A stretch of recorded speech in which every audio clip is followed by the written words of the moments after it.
जीव के 7 रूपों का वर्णन। श्री राम जी ने कहा, भगवान, जैसे क्षीर सागर आदि 7 समुद्रों में क्षीर आदि के भेद से 7 प्रकार के जल हैं, उसी प्रकार 7 प्रकार के रूपों को धारण करने वाले जीवों के भेद को आप वर्णन करने की कृपा करें। श्री वशिष्ठ जी बोले, रघुनंदन, किसी प्राचीन कल्प के किसी जगत में कहीं पर कुछ जीव सुषुप्त अवस्था में स्थित थे। वे अपने प्राण युक्त शरीरों के कारण जीवित ही थे।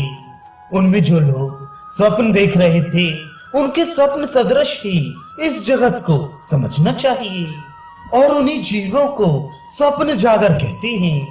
उन सोए हुए जीवों का जो अपने आप प्रकट हुआ स्वप्न प्रपंच है, वही कभी कभी जब हम लोगों का विषय बन जाता है, तब हम लोग उनके स्वप्न नर कहलाते हैं। चिरकाल के पश्चात जब उनका वे स्वप्न जागृत रूप हो जाता है, तब उनके स्वप्न के वे जीव स्वप्न जागृत कहे जाते हैं। वास्तव में वे उनके स्वप्न में ही स्थित हैं। इस स्वप्न प्रपंच के समाप्त होने पर यदि ज्ञान हो गया, तब तो वे तत्व ज्ञान प्राप्त करके मुक्त हो जाते हैं, और यदि ज्ञान ना हुआ तो प्रगाढ़ निद्रा के वशीभूत होकर वे संकल्प अनुसार उसी प्रकार के दूसरे शरीर धारण कर लेते हैं, और उसी तरह का दूसरा कल्पित जगत कल्प देखते हैं, क्योंकि कल्पना भास रूपी आकाश की कहीं निर्वकाशता नहीं रहती।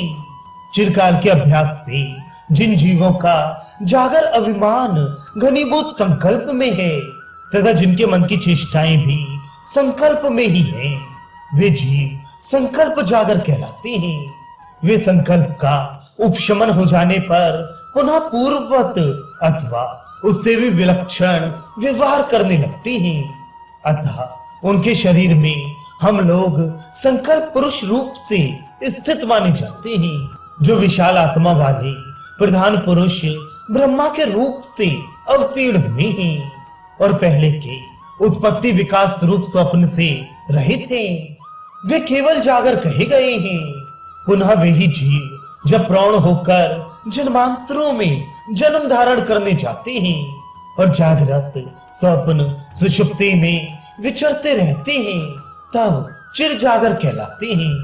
वे चिर जागर जीव ही जब पाप रूप दुष्कर्मों के आवेश से जड़ स्थावर रूप में प्रकट होते हैं, और जागृत अवस्था में भी घनीभूत अज्ञान से परिपूर्ण हो जाते हैं, तब घन जागर कहे जाते हैं, जो शास्त्रार्थ चिंतन और सत्संग के द्वारा उपदेश ग्रहण करके ज्ञान संपन्न हो गए हैं, और जागृत को भी स्वप्न सरीखे देखते हैं। वे जागृत स्वप्न कहलाते हैं, जिन्हें यथार्थ ज्ञान की प्राप्ति हो गई है, और जो परम पद में विश्राम कर चुके हैं। तुरीय भूमिका को प्राप्त हुए वे जीव क्षीण जागृत कहे जाते हैं।